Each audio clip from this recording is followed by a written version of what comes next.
네, 함수와 관련돼서 제가 그때 선정했던 문제들, 기출 문제들 함께 보도록 하겠습니다. 네, 문제가 좀 많았죠. 그래서 이번에 파일은 미리 좀 답안을 작성해 두고 어떤 식으로 접근해야 되는지, 뭘로 해석해야 하는지만 설명해서 좀 영상의 시간을 줄여보도록 하겠습니다. 자, 최교사는 기울기가 같은 두 일차함수의 그래프는 서로 평행하거나 일치한다라는 학습 내용을 지도하려고 하고 있고요. 그래서 이 학습 자료와 학습 활동에 대한 계획을 보겠습니다. 학습 자료는 탐구형 소프트웨어를 활용해서 함수의 f는 2x 플러스 1을 그리고 매개 변수 값에 따라 새로운 함수가 그려지도록 활용하는 학습 자료입니다. 그 학습 활동을 보면 일단 지금 새롭게 그려지는 함수의 a의 값을 2로 입력해서 고정해 뒀고요. b의 값에 3을 입력하고 b의 값을 바꾸어 입력해서 두 그래프 사이의 관계를 관찰합니다. 그래서 지금 b를 계속 바꾸는 과정을 여러 번 반복해서 실행하도록 되어 있습니다. 문제를 보면 딘즈가 제시하는 수학학습 원리 중에 수학적 다양성의 원리를 쓰고 지도하려는 학습 내용을 그 수업 계획을 이 원리의 관점에서 평가하시오라고 되어 있죠. 제가 이 문제를 선정할 때는 다루고 있는 건 함수인데 사실 딘즈가 말하는 수학적 다양성 원리는 저희가 대수 파트에서 다뤘었잖아요.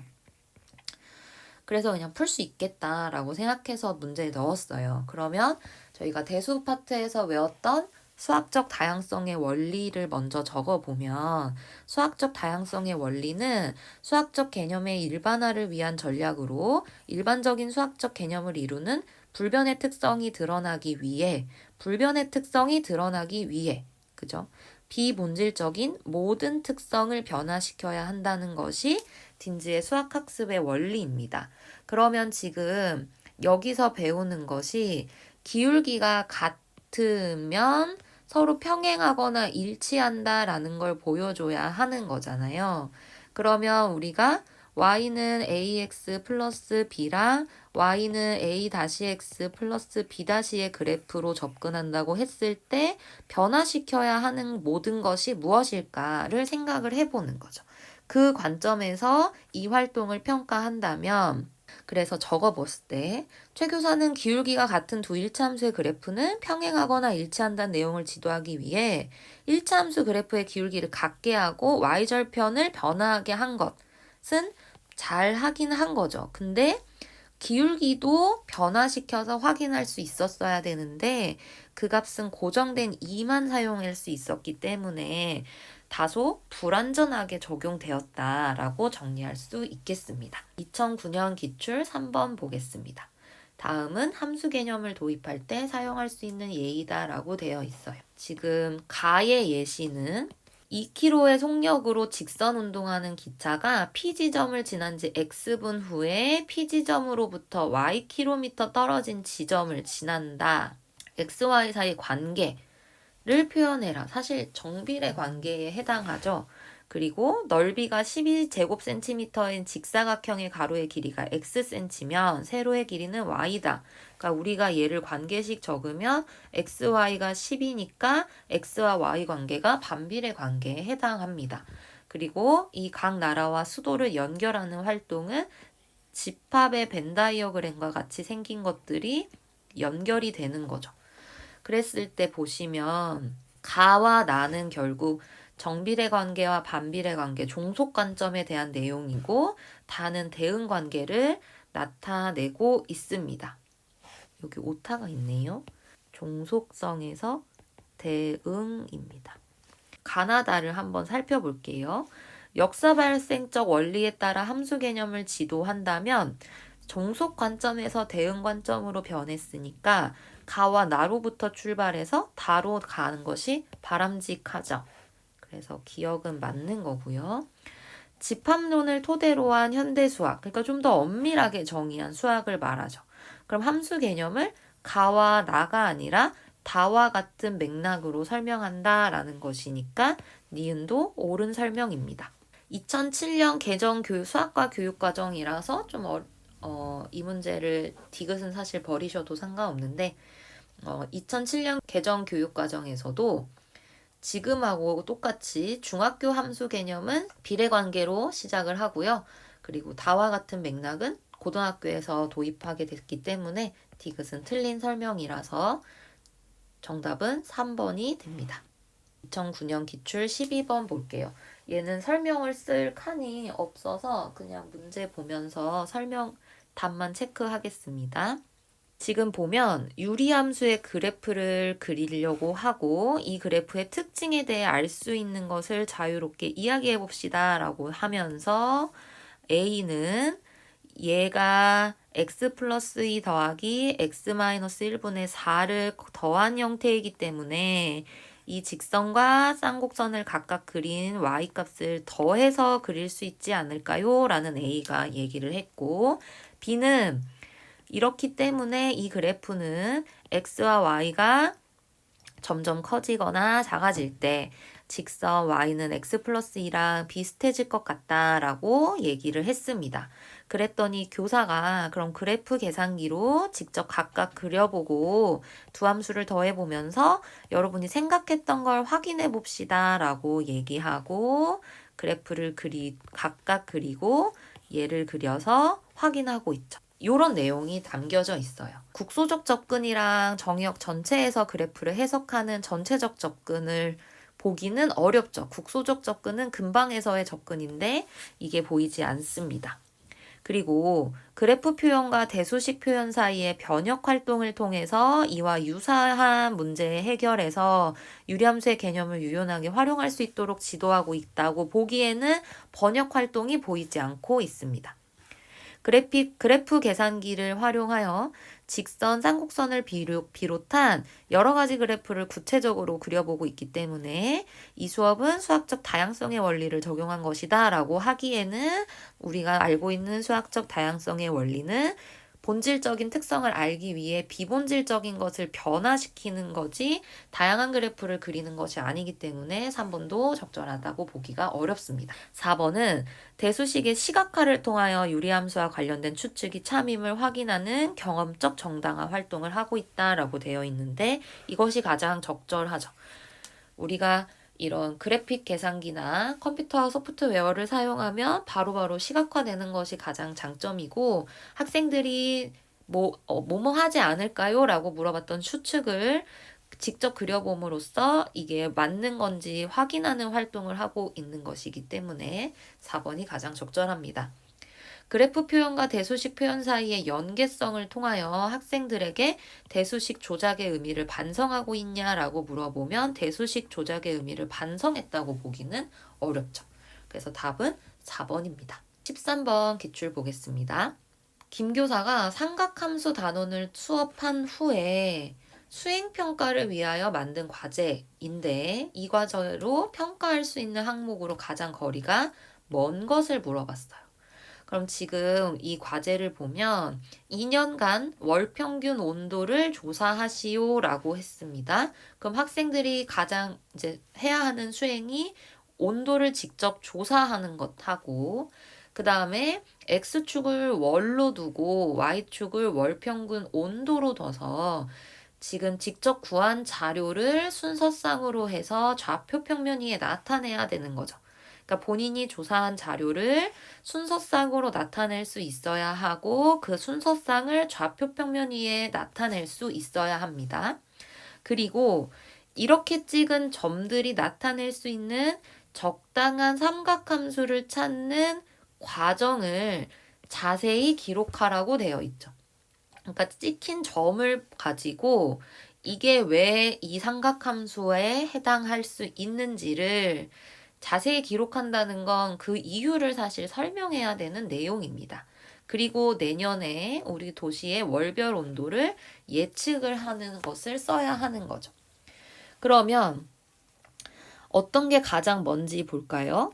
주기함수에 대한 이해를 바탕으로 하여 과제를 논리적으로 해결하는 과정을 평가할 수 있다는 우리가 지금 2년 동안의 월 평균 온도를 조사하면 반복되는 형태로 2년간이니까 그 점들이 나타나겠죠. 그럼 그거의 주기성을 파악해서 그거에 해당하는 삼각함수를 찾고 그 과정을 자세히 기록이 자세하게 설명하는 거기 때문에 논리적으로 평가할 수 있습니다.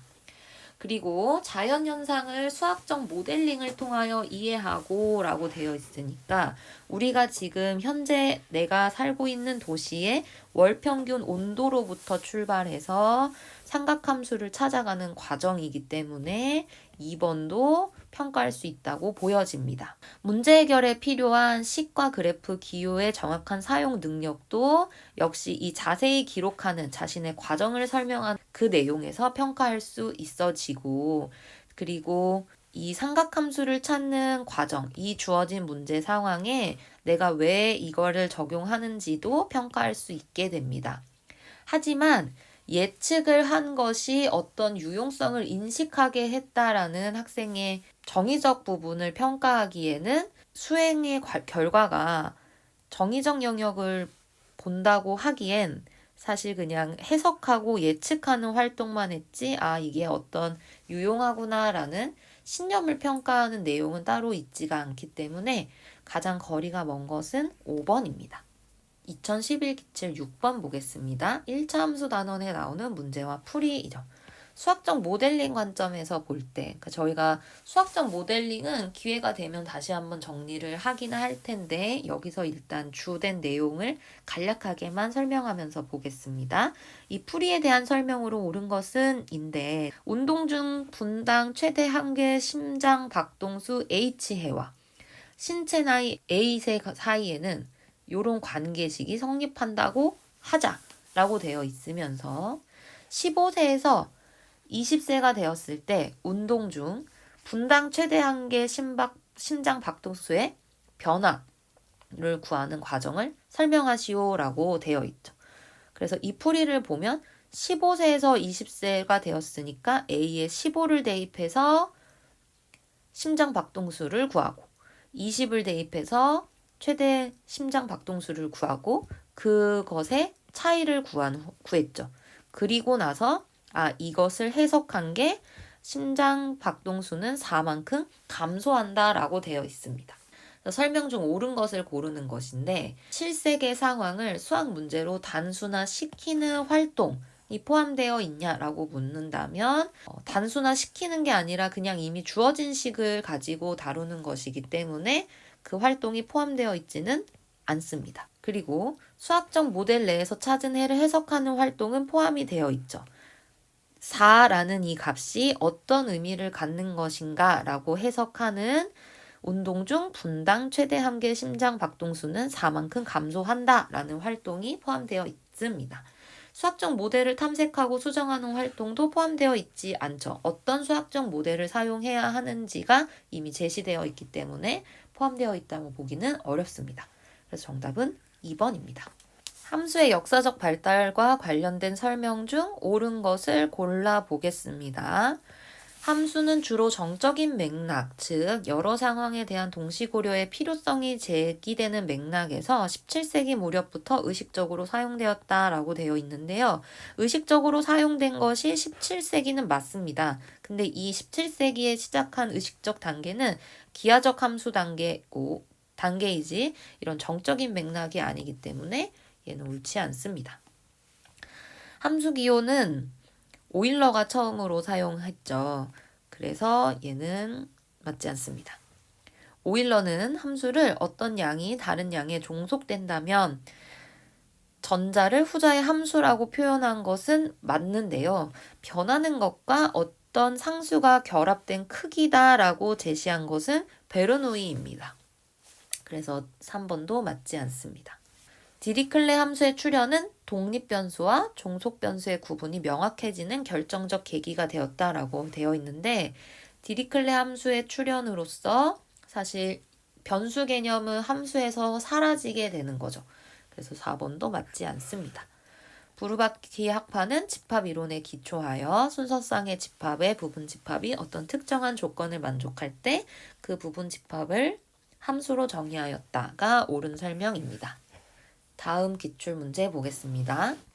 다음은 역사 발생적 원리에 대한 설명과 예비교사가 작성한 수업 계획서의 일부이다. 역사 발생적 원리는 사실은 조금 다를 수도 있긴 하지만 함수 이론에서 다룬 교수학적 현상학하고 아주 크게 벗어나진 않기 때문에 충분히 작성할 수 있을 것이라고 생각하고 문제를 넣었습니다. 그리고 수업 계획서를 보면 함수를 정의하고 표로 나타내고 그래프로 그리고 현실에 응용하기라고 되어 있는데 이 지도 순서는 이론에 설명이 되어 있는 사실 구조주의적 관점에 해당하는 내용이라고 볼 수 있죠. 그래서 문제를 보면 역사 발생적 원리에 따라 수학 수업을 진행할 때 의의를 한 가지 쓰고 한번 다시 지도 순서를 재구성해봐라 라고 되어 있습니다. 그래서 역사 발생적 원리에 따라서 수업을 진행하면 직관적이고 소박한 상태에서 출발하면서 개념의 발생 과정을 드러낼 수 있기 때문에 학생들의 올바른 이해를 도울 수가 있습니다. 역사 발생적 원리에 적용을 해본다면 얘는 순서가 현실에 응용하기부터 하고 표로 나타내고 그래프로 그리고 함수로 정의하는 단계로 재구성할 수 있게 되겠죠. 이제 그 이유를 한번 설명해 보겠습니다. 함수는 주변의 변화 현상을 탐구하기 위해서 시작됐고 첨체 운동을 기술하고 표를 계산하면서 함수의 직관적인 이해를 얻은 것으로 시작되면서 점차 의식적으로 다듬어졌기 때문에 먼저 학생들이 주변 변화 현상을 관찰하게 하는 4단계를 시작하고서 표로 나타나게 하는 2단계의 과정을 구합니다. 그리고 그 특징을 살펴보는 거죠. 그래서 표에서 구한 값을 점을 찍어 그래프로 그리고 주기적인 변화 특성을 파악하고 나서 그래프에 나타내는 두 변수 사이의 관계를 보면서 삼각함수 정의를 도입하는 것으로 재구성할 수가 있겠습니다. 다음 기출문제 보겠습니다. 문제가 좀 길죠? 자, 2015 개정 교육과정에 따른 수학과 교육과정의 중학교 함수 영역에서는 함수 개념을 도입하기 전에 다양한 상황을 그래프로 나타내고 해석하는 것을 다루도록 하고 있습니다. 예비교사 A와 B는 그래프 지도 이론과 기존의 교과서 자료를 이용해서 함수 영역에 추가된 성취 기준에 대한 수업을 설계해 보았습니다. 그래서 문제에서 지금 쓰라고 하는 것이 두 활동지 가와 나에 기초하여 그래프 지도 방식을 비교하고 가와 나를 이용하여 수학 수업을 실행하기 위해서 수업 장면에서 교사가 살펴보아야 할 사항을 작성 방법에 따라 논술하시오라고 되어 있습니다. 그 학습 목표는 지금 아까 그 성취 기준이 다양한 상황을 그래프로 나타내고 주어진 그래프를 해석하는 활동이고요. A의 활동지는 이 다양한 용기의 모양을 대략적인 그래프 개형으로 나타내고 그래프를 보고서 변화를 설명을 합니다. B의 활동지는 지금 1리터씩이라는 구체적인 수치를 바탕으로 표를 완성하고 이 표를 이용해서 그래프를 그리게 되는 활동을 합니다. 그리고서 그 그래프를 가지고 물의 양의 변화를 설명하게 되어 있습니다. 작성 방법을 볼게요. 작성 방법은 크라벤담의 질적 접근과 양적 접근의 관점에서 그래프 지도 방식을 비교하라고 되어 있고 폴리아의 문제 해결 이론에 근거해서 가와 나의 문제를 해결하는 반성 단계에서 사용하는 발문이 있어야 되고 가와 나를 이용할 때 발생할 수 있는 극단적인 교수 현상을 적어야 하고 이 함수 영역의 유의점, 교수학습 방법에서의 유의해야 될 사항을 교육과정 문서에 근거하라고 되어 있으니까 그 내용을 적으라는 말이죠. 그리고 논술처럼 서론, 본론, 결론의 형식을 갖춰야 하는 겁니다. 사실 서론, 본론, 결론의 형식을 갖출 것이라는 말은 선생님들이 아마 교육학을 공부하실 때 어떤 의미인지 아실 것이라고 생각합니다. 여기서 적어야 하는 본론을 다 적어야 하고 이 본론에 들어가기 앞서 서론이 보여야 하고 서론을 작성한 후에는 결론의 매듭 형식을 나타내야 하죠. 그래서 제가 주로 사용하는 방식은 본론이 드러날 수 있는 서론에서는 약간 이걸 총괄하는 필요성을 좀 언급하면서 서론을 작성하고요. 결론에서는 본론에서 어떤 내용을 다뤘었는지 요약하는 형태로 결론을 주로 작성하는데 그 형식으로 답을 작성하도록 하겠습니다. 그리고 폴리아의 문제 해결 이론에서 반성 단계의 발문은 예시가 많지 않고 대수에서 다뤘기 때문에 이때도 사실 지금까지 공부한 내용만으로도 충분히 작성할 수 있다고 생각을 해서 답안을 적어 봤습니다. 답안을 다 읽기에는 시간이 많이 걸릴 것 같고요. 여기 예비교사 A의 활동이 질적 접근이다 라는 내용, B의 활동은 양적 접근이다. 그런데 왜 그런 것인가를 문제에서 얘는 대략적인 그래프 개형을 살펴보고 있고 얘는 구체적인 숫자 1리터씩이라는 구체적인 숫자를 사용해서 그래프를 그리고 있기 때문에 양적 접근이다 라는 두 가지 비교를 했고요. 반성 단계에서는 어떤 공통된 발문을 할 수 있는가라고 하면 다른 방법으로 이끌어낼 수 있는가라고 적었습니다. 왜냐하면 질적 접근을 통해서 문제를 해결한 학생은 양적 접근의 관점에서도 문제를 다시 바라볼 수 있고요. 그 다음에 양적 접근으로 접근했던 학생은 직관적인 의미로 다시 바라볼 수 있는 질적 접근의 의미를 사용할 수 있기 때문입니다. 그래서 A 교사의 활동에서 극단적인 교수 현상이 일어나지 않기 위해서는 학생이 이런 용기 모양에만 집착하지 않게 하는 메타인지 이동이 일어나지 않도록 하는 것을 주의사항으로 꼽았고요. B의 활동에서는 조르단 효과를 꼽았습니다. 이건 나중에 실론에서 극단적인 교수 현상 다룰 때 다시 설명하게 되겠죠. 오늘은 그냥 내용만 보겠습니다. 그러니까 학생이 여기서 표를 채웠고 그래프를 그렸다고 해서 이게 확실하게 이 변화 상황을 그래프로 나타내는 성취 기준에 도달했다라고 무조건 보기는 좀 어려울 수도 있기 때문에 그런 걸 주의해야 한다라고 적었고요. 그다음에 2015 개정 교육과정에 따른 중학교 함수 영역의 유의사항은 그냥 다 적어줬습니다. 그래서 답안을 한번 읽어보시면 좋을 것 같아요. 다음 기출문제 넘어가겠습니다. 수학사 자료를 순서 없이 제시한 것이다. 함수 개념이 발생한 순서대로 배열해 볼까요? 그래서 가는 고대 바빌로니아 그리스에서 태양, 달, 행성의 변화를 관찰하여 삼각함수의 기원을 발견했다. 전함수 단계죠.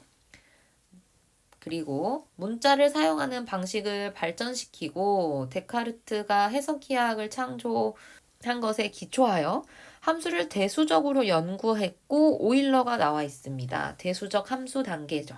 엄밀하게 만들기 위해서라고 나와 있으면서 부르바키 학파의 얘기가 나와 있고 그래서 집합적 함수 단계입니다. 주로 운동을 나타내는 곡선을 중심으로 해서 갈릴레이 등의 얘기가 나와 있기 때문에 기하적 함수 단계고 마지막 많은 함수에 대한 일가성, 논리적 조건, 일과성과 임의성, 그래서 논리적 함수 단계입니다. 얘를 순서대로 정리하면 가라, 나마, 다가 되겠습니다. 20일 기출 9번 보겠습니다. 사실 조금 고민을 많이 했어요. 수업 방향에서 온라인 활동 과제를 활용한 실시간 온라인 수업을 하려고 할 때 얘를 작성 방법에 따라서 서술하시오라고 되어 있습니다. 수업 방향은 학생이 수업에 대하여 가능한 많은 권리와 책무성을 가져야 하고 학생과 학생 사이에 충실한 상호작용이 일어나야 하고 학생이 다양한 표상을 사용하는 능력을 함양해야 하는데 수학과 교육과정에 제시된 교수학습 및 평가의 방향, 교수학습 방법에 제시한 것 중에서 선택하여 쓰고라고 되어 있어서 이 각각이 해당하는 문제가 좀 다를 것 같아서 전 세 가지를 선택했습니다. 보시면 박 교사의 수업 방향에 적합한 교수학습 방법은 탐구학습, 협력학습, 매체 및 도구 활용 학습이라고 보여집니다. 왜냐하면 학생이 중심이 되어 수학 개념, 원리, 법칙을 발견하고 구성하는 탐구학습을 통해서 학생이 수업에 대하여 가능한 많은 권리와 책무성을 갖게 하고 모둠 내의 상호작용, 의사소통, 참여를 통해서 공통의 학습 목표에 도달하도록 하는 협력학습과 학생의 수준과 학습 내용에 적합한 매체와 도구를 활용하는 매체 및 도구 활용 학습을 통해 학생과 학생 사이에 충실한 상호작용이 일어나고 표상을 사용하는 능력을 함양할 수 있기 때문이라고 봤기 때문입니다. 여기서 말하는 교수학습 및 평가의 방향은 이제 여러분이 점차 암기하셔야 되는, 통으로 암기하셔야 되는 내용이죠. 그리고 선택한 이런 교수학습 방법을 적용할 때 온라인 활동 과제에서 다 학생, 함수 y는 sin bx의 그래프의 성질에 대하여 정리한 내용을 발표하는 것을 적어보라고 했는데요. 이 준비 과정과 내용은 준비 과정은 이제 요걸로 어떻게 활동해서 준비할 것인가를 적으라는 내용으로 보여서 다해서 학생은 온라인 소그룹 활동을 활용하여 모든원과 협력해 컴퓨터 기하 프로그램으로 함수 y는 sin bx의 a와 b를 다양하게 변화시켜 그 결과를 확인하고 해석하는 탐구활동 과정을 통해 아래 내용의 그래프 성질을 발견하고 정리해야 한다라고 적었고요. 이것이 이제 우리가 학생들을 가르칠 때 y는 a sin bx를 가르치는 그 그래프 성질을 모두 적었습니다. 치역 적었고 주기 적고 이 그래프가 어떤 것을 의미하는지 적어 보았습니다. 2022 기출 한번 볼까요? 땡땡 고등학교의 학생회가 주최하는 행사 포스터를 보고 두 교사가 나눈 대화이다. 그래서 지금 이웃사랑 챌린지를 하고 있습니다. 그래서 3천만 원을 모아야 되고 300회 미션을 수행한 후에 2명을 지목하면 또 미션을 수행하고 또 2명을 지목하는 방식으로 진행된다. 협회 후원을 받아서 참가자 1명당 기부금 10,000원이 적립되고 학생회장이 첫 참가자로서 챌린지를 시작한다. 그래서 보면 강교사가 크라벤담의 그래프에 대한 질적 접근 관점에서 이웃사랑 챌린지가 진행되는 상황을 다루보자 라고 되어 있고 윤교사가 그 후에 그래프를 좀 더 정확하게 표현하는 정교화 활동을 하면 어떨까요? 한 후에 윤교사가 구체적으로 어떤 식으로 다룰 것인지 단계까지 적어서 설명을 하고 수학적 모델을 만들고 분석해서 결과 생성을 하고 결론을 도출하게 될 것이다 라는 내용의 설명이 들어 있습니다. 문제에서 기억에 포함해야 할 활동을 서술하고 니은의 예를 한 가지 제시하시오 라고 되어 있습니다. 질적 접근을 하려면 결국 개략적으로 상황을 표현하고 설명하는 것이기 때문에 이웃사랑 챌린지가 진행될 때마다 쌓이는 적립금을 그래프로 나타내고 그 변화, 급격하게 증가하는 변화를 설명하는 활동을 포함해야 되겠죠. 그럼 니은은 이제 정교화를 해라 라고 되어 있으니까 구체적인 수치를 사용해라 라는 예시를 적어야 될 것 같습니다. 그래서 니은에서 각 단계의 적립금을 직접 구하고 이를 좌표 평면 위에 나타냄으로써 그래프를 좀 더 정확하게 표현할 수 있게 됩니다. 예를 들어 2단계의 적립금은 구체적인 수치를 나타내서 설명을 적어야 되겠죠. 그럼 학생들이 실제로 구해야 되는 모델은 무엇이냐라고 했을 때 문제가 지금 실세계 현상으로 해서 3천만 원을 모으려면 최소 몇 단계까지 미션을 수행하게 하는지 알아보아야 하는 것이 모델의 내용이 되는 것이니까 학생들이 실세계 현상으로부터 만들어야 되는 모델은 3천만 원 이상이 되는 자연수 n을 구하는 문제가 모델이라고 할 수 있겠습니다. 그래서 이걸 풀이해 보면 n단계 적립금은 등비수열로 구하고 누적 적립금은 등비수열의 합으로 정할 수 있고 얘를 이것이 이상이 되게 하는 자연수 n을 구하려면 부등식을 세워서 n을 구해내야 되는 거죠. 그러면 결론은 무엇이냐면 해석을 해야 되는 거니까 n이 10일 이상이다 라는 해를 가지고 해석하면 최소 11단계까지 미션을 수행해야 한다는 것이 결론이다 라고 정리할 수 있겠습니다. 네, 그래서 오늘 풀이는 여기까지고요. 함수 실제를 해보면서 보니까 실제가 내용이 적을 때가 많고 기출이 많은 것 같아서 다음은 이론과 실제를 한번 한꺼번에 정리하는 걸 도전해 보려고 합니다. 모두 수고 많으셨고요. 지금까지 배운 내용들만으로도 이렇게 기출문제를 풀 수 있는 걸 보면 잘 암기해서 반복하는 게 더 중요하다라는 걸 알 수 있으시겠죠. 그래서 지금까지 했던 거 계속 반복하셔서 그냥 툭 치면 줄줄줄 나올 수 있는 정도까지 될 수 있게 공부하시면 좋을 것 같고, 또 함수, 이 기출 문제들을 보면서 주로 이런 내용들이 어떤 식으로 문제에 나오는구나 하는 기출 분석에 대한 자신만의 그런 관점도 갖고 계시면 좋을 것 같습니다. 모두 고생하셨습니다.